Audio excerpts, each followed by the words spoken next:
Tuan-tuan dan puan-puan, bayangkan dapur anda ataupun tempat parking kereta anda di rumah. Adakah anda banyak kali sudah mencuci tetapi kesan-kesan minyak itu dan tanda hujan watermark tak menghilangkan? Bukan semua pencuci ia sesuai digunakan untuk kesan degil dan minyak tebal. Memperkenalkan MK MPC, sejenis pembersih serbaguna yang berasas alkaline.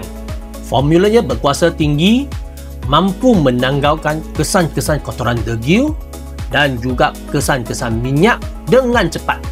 Untuk cucian biasa, anda boleh mencuci dengan nisbah sebanyak 1:50. Kalau kawasan terlalu kotor ataupun kesan-kesan minyak itu terlalu tebal, anda boleh pakai dengan lebih pekat. Hasilnya pun jelas sebelum memakai MPC dan selepas. MK MPC, kuasa pembersihan profesional untuk kerja berat. Sebarang pertanyaan tentang MK MPC, sila menghubungi kami di bawah.